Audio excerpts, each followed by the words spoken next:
আমি দেশে ফকির ছিলাম, প্রবাসে গিয়ে মানুষ হলাম, একজন প্রবাসীর বাস্তব গল্প। আমি রুবেল। ছোটবেলায় লোকে আমায় ফকিরের পোলা বলতো। স্কুলে খালি পেটে যেতাম। এক জোড়া জুতা ছিল দুই ভাইয়ের জন্য।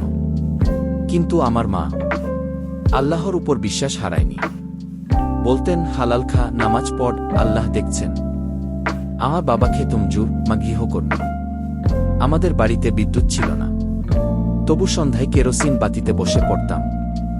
স্বপ্ন ছিল একদিন কিছু একটা হব, কিন্তু স্বপ্ন শুধু দেশের মাটিতে দেখা যায়, বাস্তবতা অনেক কষ্টের।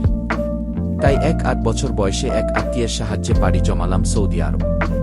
প্রথম দিনেই বুঝে গেলাম, এটা সোনার দেশ না, এটা লোহা ভাঙার যুদ্ধ। এক রুমে 1-2 জন, মশা, গরম আর মালিকের চিৎকার।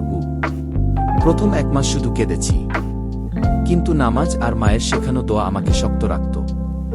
এক দিন 1-4-5 ঘন্টা কাজ, কিন্তু আমি আল্লাহর ভয়কে ভুলিনি। কেউ হারাম অফার দিত, বলতো বিজনেস কর, শর্টকাটে বলল হবি, আমি বলতাম না ভাই, আমি হালালেই খুশি।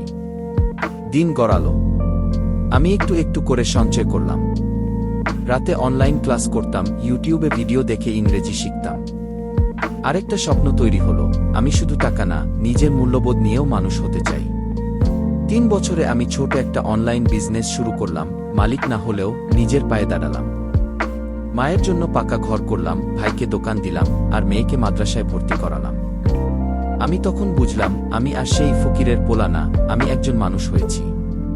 প্রবাস আমাকে শুধু টাকা দেয়নি, এটা আমাকে শিখিয়েছে তোমার চরিত্রই তোমার আসল পরিচয়।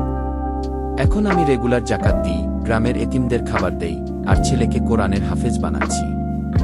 দুনিয়া জয় করেও যদি আল্লাহ খুশি না হন, তবে সব ব্যর্থ। আমি সেই ব্যর্থতা চাই না। আমি গরিবের ঘরে জন্ম নিয়েছি, কিন্তু ঈমান আর পরিশ্রমে আজ আমি মাথা উঁচু করে চলি। ভাইদের বলি, প্রবাসে এসো, হালাল রিজিক কামাও, কিন্তু ইসলাম ভুলে যেও না। সফলতা মানে টাকা না, সফলতা মানে আল্লাহর সন্তুষ্টি নিয়ে ফিরে যাওয়া। ফলো করো এমন বাস্তব গল্পের জন্য, জ্ঞান অর্জনের জন্য সাবস্ক্রাইব ও লাইক